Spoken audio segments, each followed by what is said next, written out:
adalah sebuah pilihan mutlak untuk tetap humble atau sesumbar tentang seberapa hebat diri kalian hari ini. Tapi satu yang pasti, waktu akan datang dan mengambil masa kejayaan itu. Seperti para petarung berikut ini, yang dipuja semasa jayanya namun mengakhiri karirnya dengan rekor yang buruk. Inilah 10 fighter elite yang mengalami penurunan tajam di akhir karirnya.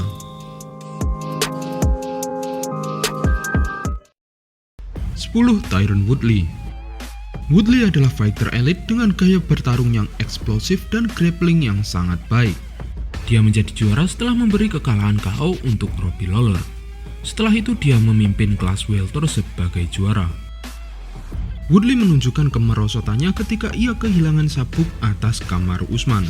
Pada pertandingan tersebut, Tyron terdominasi selama 5 ronde penuh. Setelahnya ia kalah 3 kali berturut-turut, decision atas Gilbert Burns, TKO ronde kelima atas Colby Covington, dan submission ronde pertama atas Vicente Luque. Sebenarnya penurunan karirnya ini terasa wajar, dan Woodley memang bukan yang terburuk. Karena usianya saat pertama bertemu dengan Usman saja sudah 37 tahun, dan yang ia hadapi adalah para pemuncak ranking welterweight saat ini. Namun ini tetaplah kemunduran besar. Dari 4 kekalahan beruntunnya itu, ia kehilangan 16 ronde dan tak memenangkan 1 ronde pun. Ditambah kekalahan KO atas YouTuber Jake Paul semakin membuatnya dilupakan. 9. Chris Weidman. Fighter berjuluk The All American itu terlihat tak terhentikan pada masa jayanya.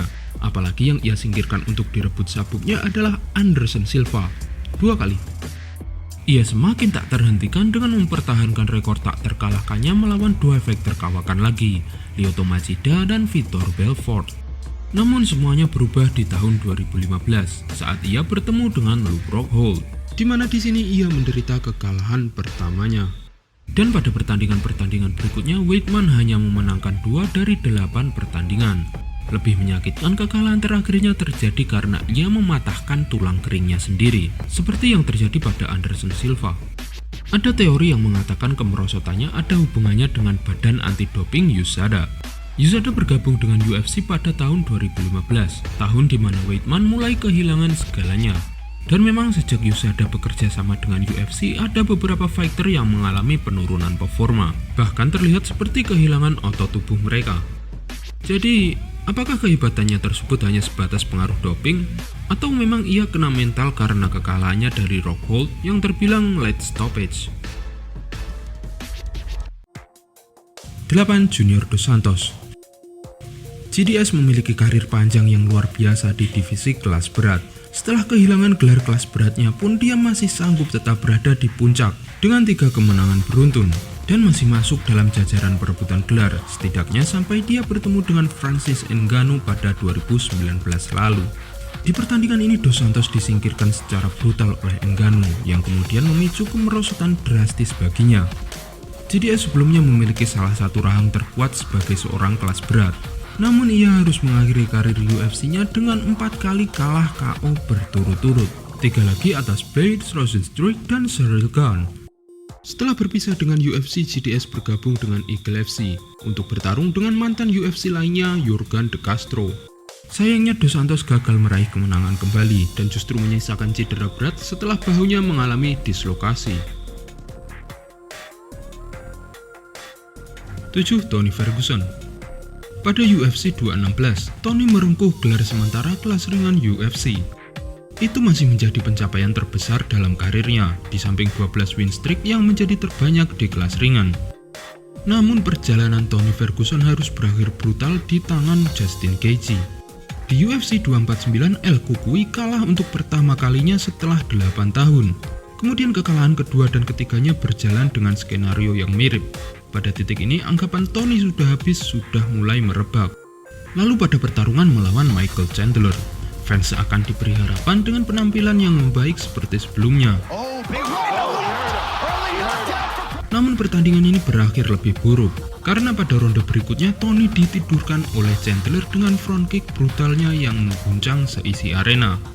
Ini menjadi kekalahan KO pertama yang diderita Tony di dalam oktagon. Kalah cepat dari Gaethje, kalah gulat dengan Oliveira dan Darius, KO di tangan Chandler, apalagi yang tersisa dari Tony? Menurutku tidak ada. Terbukti pada kekalahan submission ronde keempat melawan Nate Diaz. Di sini saya sudah tidak melihat fighting spirit dari Tony. Tapi mau apa lagi, dia sudah 38 tahun. Dia pun sebenarnya direkomendasikan untuk pensiun oleh Daniel Cormier. Namun mantan juara interim itu tetap menolak dan menyatakan akan terus bertarung. 6. Antonio Silva. Mungkin ini menjadi cerita paling menyedihkan dalam daftar ini. Dalam karirnya dia memiliki beberapa kemenangan mengejutkan seperti atas Alistair Overeem atau Fedor Emelianenko. Dia juga pernah sekali bertarung untuk gelar kelas berat di UFC, namun title shot itu menjadi awal kehancurannya. Setelah pertandingan itu ia menderita kekalahan KO berturut-turut dengan catatan 1 kemenangan saja dari 11 pertandingan terakhirnya, seperti berikut. Rekor ini hanya rekor MMA, belum termasuk 1 bare knuckle, 1 kickboxing, dan 1 tinju, yang semuanya terjadi pada periode ini dan semuanya berakhir dengan kekalahan.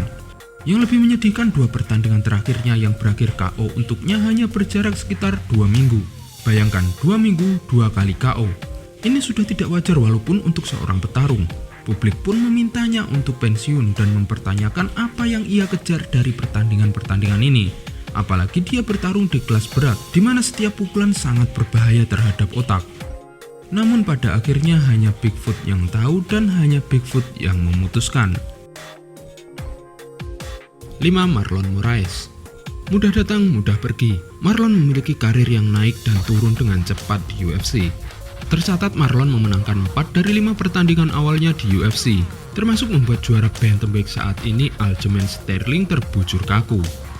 Puncak dari kenaikan karirnya tentu saat ia mendapatkan kesempatan untuk meraih gelar juara kelas bantam melawan Henry Cejudo, yang menjadi titik perubahan karirnya secara drastis. Setelah kalah dari Cejudo, Marlon masih mendapatkan kemenangan kembali, split decision atas Jose Aldo. Setelah itu dia harus menderita kekalahan KO beruntun atas Corey Anderson, Rob Von Markdevasvili, dan Song Yadong. 4 kali KO berturut-turut. Jika kalian mengalami 4 kekalahan KO berturut-turut, apa yang akan kalian pikirkan selanjutnya? Pensiun? Benar. Meskipun saat itu ia masih berusia 33 tahun, Marlon memutuskan untuk mengakhiri karirnya. Namun baru-baru ini telah dikonfirmasi bahwa ia akan keluar dari masa pensiunnya untuk bertarung di PFL. Ini bisa saja menjadi awal baru untuk Moraes, atau justru sebaliknya menjadi bukti tambahan bahwa masanya sudah berakhir. Kita nantikan saja kabar selanjutnya. 4. Cody Garbrandt. Cody dulunya adalah masa depan untuk divisi bantamweight. Namun setelah kehilangan sabuknya, Cody hanya mampu memenangkan 1 dari 7 pertandingannya. Tidak berkembangnya gaya pertarungan dan ego adalah hal yang membuatnya jatuh dari puncak. Dia juga seringkali melakukan blunder, seperti berkali-kali terpukul dengan teknik yang sama namun justru ia ulangi.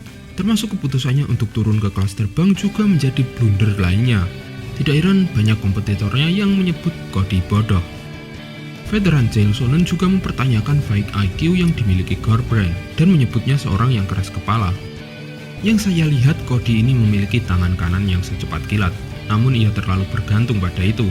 Dia seperti lupa kalau ia pernah memperdayai mungkin salah satu petarung dengan fight IQ tertinggi dan merebut sabuk dari pinggangnya dengan bermain cerdas. Gaya bertarung yang tidak jelas dan rahangnya yang terkenal lemah jelas bukan kombinasi yang baik. Padahal secara umur saat itu dan saat ini pun ia masih tergolong prima, 31 tahun. 3. Henan Barrow.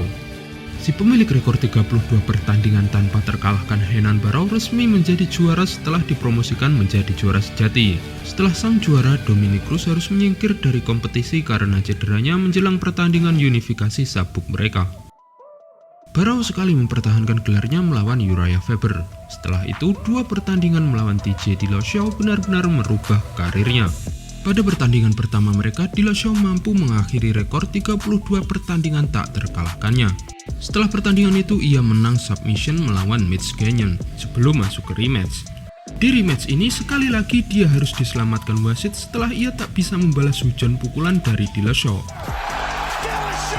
Tercatat dari 10 pertandingan setelah kekalahannya ini, dia hanya memenangkan 2 pertandingan, berbanding dengan 8 kekalahan di mana 7 diantaranya terjadi secara beruntun.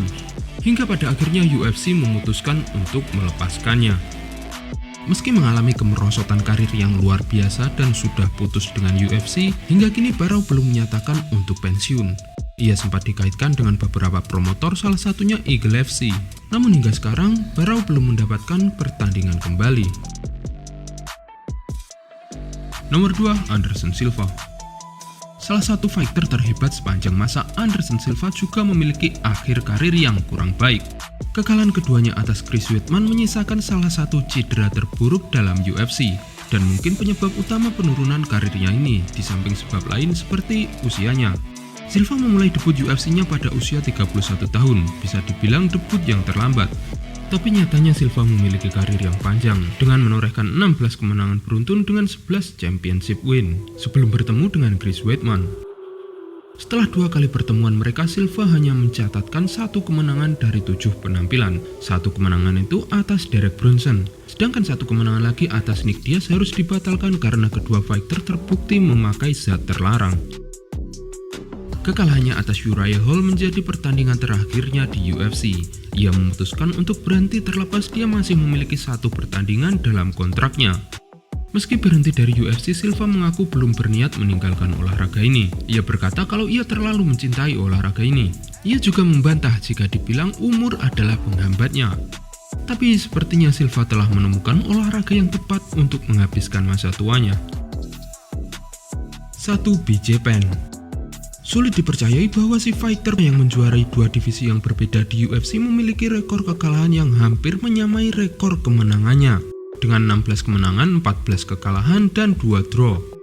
Tapi tidak peduli apa yang terjadi saat ia mendekati akhir karirnya, BJ Penn tetaplah salah satu yang terbaik sepanjang masa. Penn secara konsisten bertarung melawan yang terbaik di eranya, termasuk menantang gelar kelas welter lebih dari 1 kali. Banyak hal telah menurun untuk The Prodigy dalam beberapa tahun terakhir. Tanpa kemenangan sejak 2010, Penn mencatatkan rekor terburuk dalam karirnya, dengan 7 kekalahan beruntun dan 1 draw.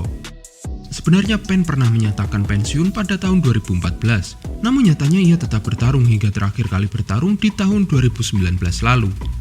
Hingga kini, tak ada pernyataan resmi darinya bahwa ia pensiun. Dan itu saja untuk hari ini, semoga kita bisa bertemu di video selanjutnya, sampai jumpa.